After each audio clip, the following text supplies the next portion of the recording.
Kanto and Johto, the original two regions connected by Tojo Falls.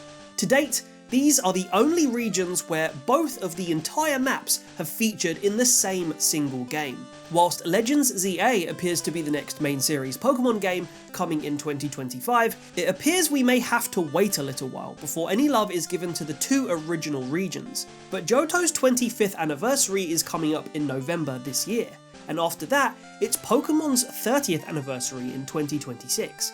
And this could be an opportune time to somehow work the original generations into or alongside Gen 10. In this video, we're going to dissect how a Johto and Kanto game could be coming sooner than we realise. As we know, Legends ZA is a game that has destroyed the chronological remake pattern.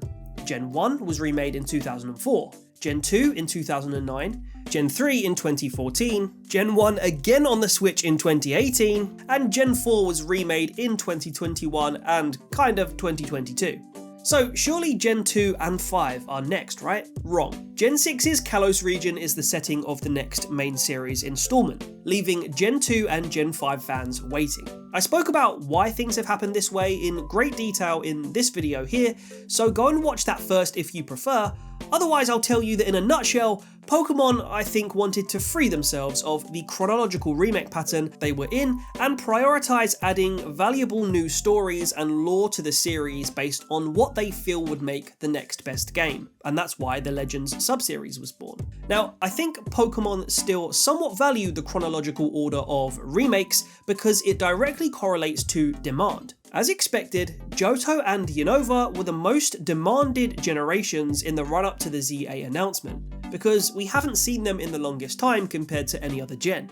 So unless they really surprise us by going to Alola or Galar next, I do think Gen 2 and Gen 5 are next on the list. Of course, barring a surprise in Legends ZA. At this point, it is still possible that the game's story or perhaps a future DLC for that game could take us to other regions beyond Kalos. So why do I think that Gen 2 and even Gen 1 games would come before Gen 5 games? As I mentioned, I think Pokemon still do somewhat value chronology, even after they subverted everyone's expectations by going with Gen 6 first in the Legends subseries. The last time we got a Johto game was in 2009, the remakes of Gold, Silver and Crystal, Heart Gold and Soul Silver. The last time we got a Unova game was in 2012, getting sequels of 2010's Black and White.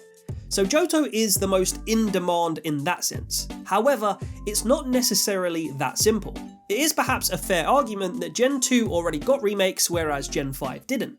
However, Gen 5 did get direct sequels, which leaves Gen 5 as one of the most complete modern stories to date. And I say modern because, of course, we still have a lot of untapped lore with the ancient Unova and the original dragon, etc. But overall, Zekrom, Reshiram and Kyurem have had two separate stories to shine in. Also, whilst both Gen 2 and Gen 5 are the last remaining generations that were last built in traditional sprite form, Gen 2 sprites feel that little bit older because they were the last games that featured static battle sprites, as Gen 5 introduced in-battle animations for the Pokemon themselves, and the sprites moved, enabling them to add much more character. And the final reason I think Gen 2 will get attention first is because it's so closely tied to Kanto.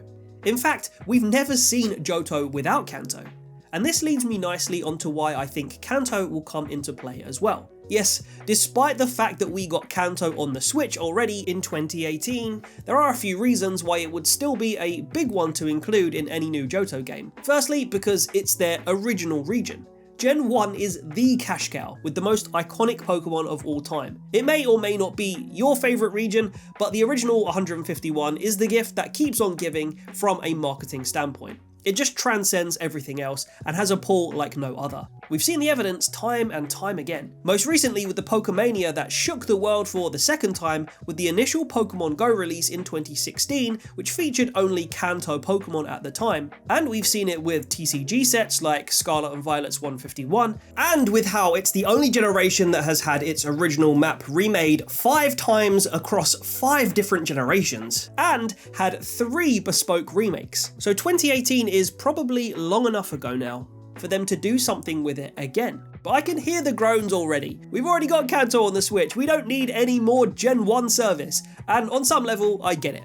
But this is where two things come into play. Firstly, Johto.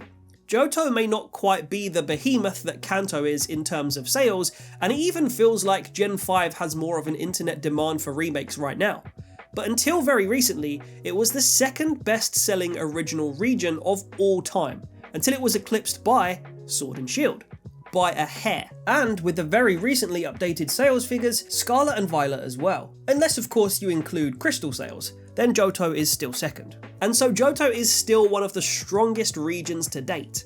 So if Game Freak gave us a game that features both of them, one, it makes sense because it's already been done before, and two, it's combining the two best-selling generations, which you can't go wrong with due to their evidenced popularity and their pre-existing synergy. Secondly, the Johto games are the only games to date that have allowed us to visit an entire old region in the same game, and are one of only 2 games that have allowed us to see an older region in a newer game after the passage of time, along with Black and White 2. So this Johto-focused game would share the spotlight with Kanto in some way, but this would be a different version of Kanto, meaning it would be something completely different from Let's Go. And I believe it would be completely different, not only because of this reason, but also because of the signs we've seen in recent games from a map design perspective. In Legends Arceus, Pokémon took the bold step to completely redesign and expand an existing tile-based region in Sinnoh into a vast open world expanse made to match the power of the console it was on.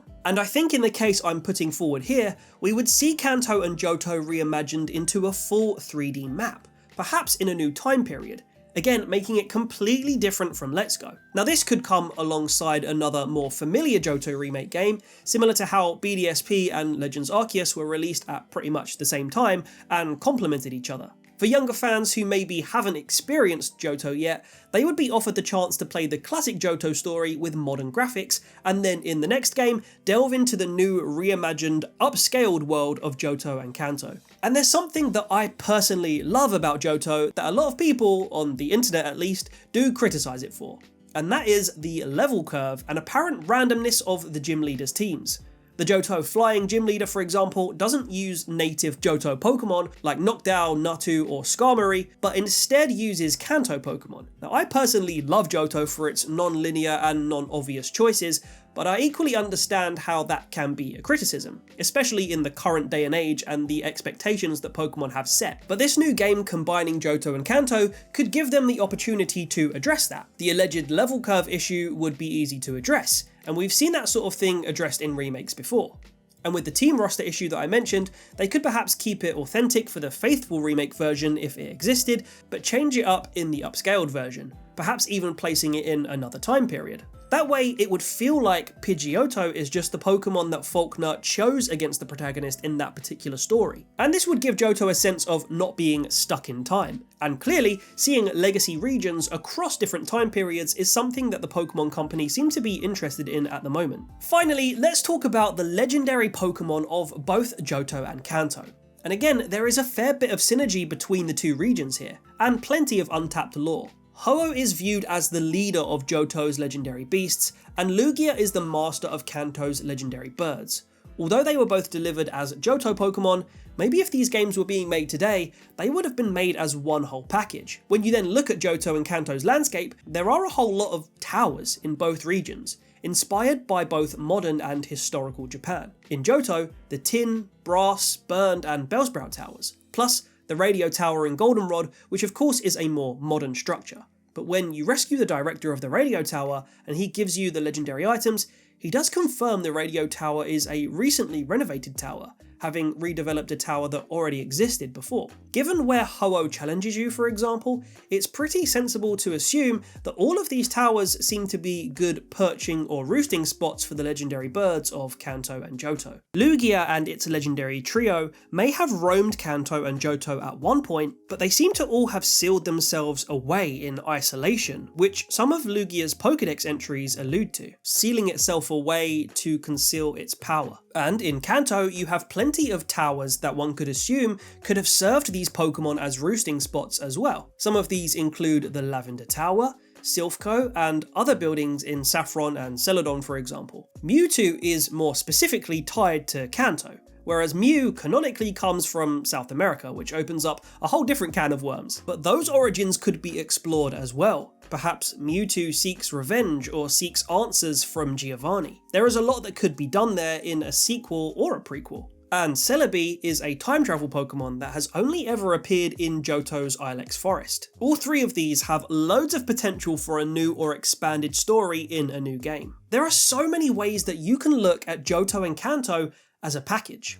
Sometimes they almost feel like the same region, and that's why I think Pokemon might capitalize on this, sooner rather than later. This game I'm hypothesizing here feels different enough from Let's Go and from the classic Johto and Kanto stories we've seen across so many versions now already. But it's taking that clear connection between the two and creating a whole new experience, perhaps in a different timeline, and enriching the stories of Lugia, Ho-Oh, the legendary beasts and birds, Mew, Mewtwo, Celebi, and maybe even new Pokemon. I think we've only scratched the surface at why Kanto and Johto would come as a package if they are to be revisited.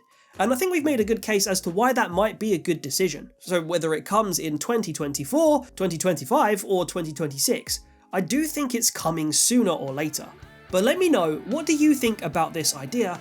And as always, leave any thoughts and opinions of your own down below. Please click the subscribe button if you've enjoyed this video, and until next time, love you gang.